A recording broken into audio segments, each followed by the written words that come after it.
Bonjour à tous et bienvenue dans cette nouvelle vidéo. Aujourd'hui, je souhaitais vous parler d'un écrivain et penseur français que j'apprécie tout particulièrement. Il s'agit de Pierre Rabhi, donc je suppose que certains d'entre vous le connaissent déjà. Pour les autres, je vous invite à découvrir son univers et j'espère qu'avec cette petite vidéo, vous aurez envie d'en savoir un petit peu plus. Pierre Rabhi est donc l'initiateur du mouvement Colibri, reconnu expert international pour la lutte contre la désertification. C'est l'un des pionniers de l'agriculture écologique en France.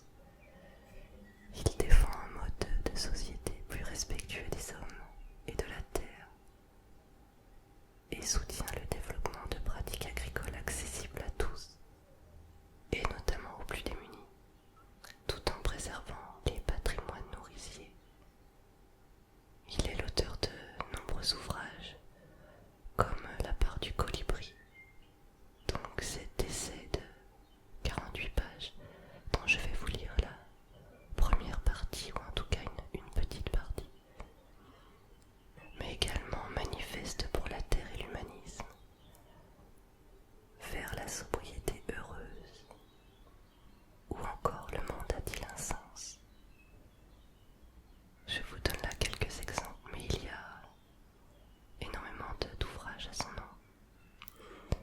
Il a également participé à de nombreux documentaires, tels que Demain, réalisé par Cyril Dion et Mélanie Laurent, Au nom de la terre, réalisé par Marie-Dominique Delsing, ou En quête de sens, un voyage au-delà de nos croyances. J'ai choisi de vous lire ce petit essai parce qu'il fait vraiment écho à mes propres convictions et au point de vue que je peux avoir un petit peu sur la société d'aujourd'hui. C'est pourquoi je vais donc vous lire quelques petites pages et j'espère que cela vous plaira.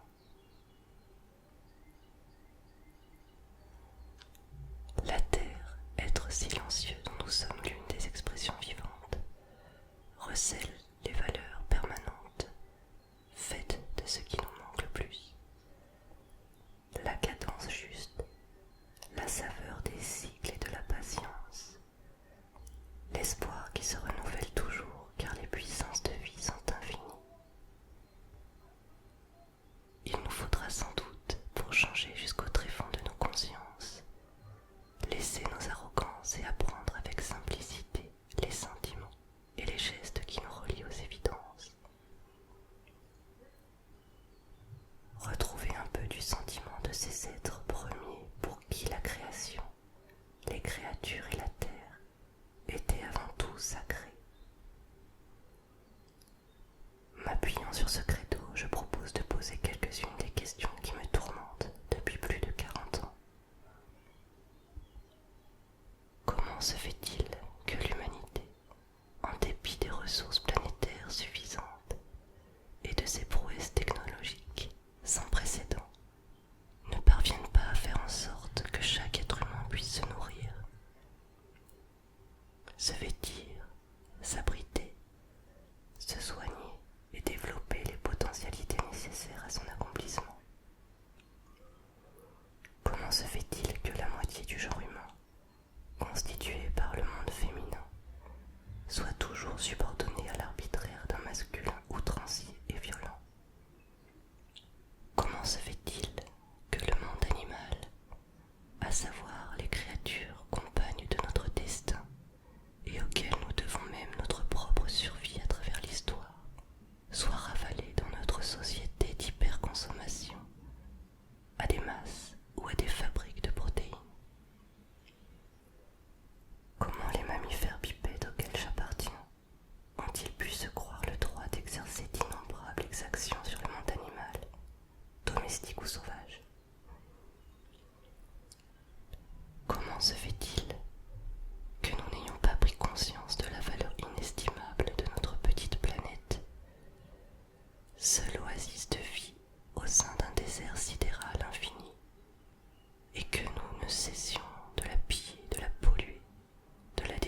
Ces constats obligent à se demander si l'humanité est encore en mesure d'orienter son destin vers l'indispensable humanisation, à savoir la construction du monde avec ce qu'elle a de meilleur pour éviter le désastre du pire. Cette question se pose à la conscience de chacun d'entre nous. Et en dehors des grandes décisions politiques que les États doivent prendre et pour lesquelles nous devons militer, il nous appartient également à titre individuel de faire tout ce que nous pouvons dans notre sphère privée et intime, comme nous l'enseigne la légende amérindienne du colibri, appelé parfois l'oiseau-mouche, ami des fleurs. Un jour, dit la légende, il y eut un immense incendie de forêt. Tous les animaux terrifiés et atterrés observaient, impuissants, le désastre. Seul le petit colibri s'active, allant chercher quelques gouttes d'eau dans son bec pour les jeter sur le feu. Au bout d'un moment, le tatou, agacé par ses agissements dérisoires, lui dit « Colibri, tu n'es pas fou. Tu crois que c'est avec ces gouttes d'eau que tu vas éteindre le feu ?» « Je le sais, répond le colibri, mais je fais ma part. » Telle est notre responsabilité à l'égard du monde, car nous ne sommes pas totalement impuissants si nous le décidons. Aujourd'hui, l'ensemble de la société planétaire est en crise sociale, économique et écologique, avec des risques de changement climatique et d'effets écologiques prévisibles et imprévisibles. L'épuisement à terme des ressources énergétiques fossiles, associé à une demande qui s'accroît sans cesse, constitue une menace de conflit sans précédent, en même temps que le grippage de la civilisation de la combustion. Le modèle de développement qui a prévalu durant les 2 derniers siècles se révèle totalement inadéquat pour les critères élémentaires de la pérennité que la nature et l'écologie nous donnent en exemple. C'est à la fin des années 50, au cœur même des 30 glorieuses, que j'ai pressenti les impasses d'aujourd'hui et décidé de donner à ma vie une orientation conforme à ce qui me paraissait être une logique réaliste, celle que la vie elle-même avait instaurée bien avant l'avènement de notre histoire. Ressaisir son propre destin pour le mettre en conformité avec ses convictions et ses aspirations représentait pour moi un acte d'authentique liberté. Pour m'expliquer sur toutes ces questions et donner mon humble point de vue sur les causes de la crise du monde moderne, je voudrais, sans me donner un exemple, raconter brièvement mon itinéraire d'engagement qui, de mon Sahara natal, m'a amené vers les Cévennes où je vis avec ma famille depuis plus de 40 ans, sur une ferme gérée et cultivée selon les principes écologiques. Je n'ai d'autre autorité que celle que m'a conférée mon engagement pour contribuer modestement à l'harmonie des humains entre eux et avec la nature, seules options réalistes, car immenses sont notre conscience et notre amnésie. Né dans un oasis saharien du sud algérien, puis élevé dans une famille française, je suis de double culture. Mon père, qui était forgeron, musicien et poète, fut contraint de descendre à la mine parce que notre pays, qui était colonisé par les Français, recelait dans son sous-sol cette matière noire appelée houille.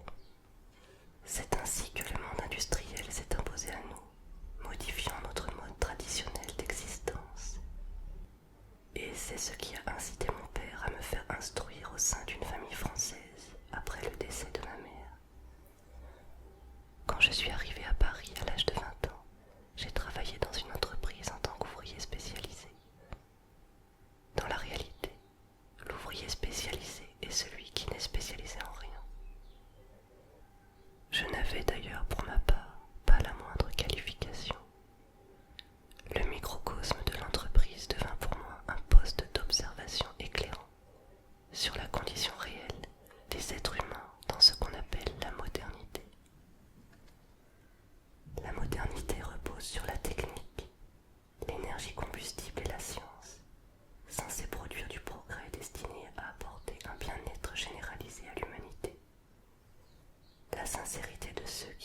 ce miracle est indéniable, mais force est de reconnaître que ce progrès n'a bénéficié qu'à une minorité humaine, et que même ceux qui en ont bénéficié n'ont aucune garantie sur sa pérennité.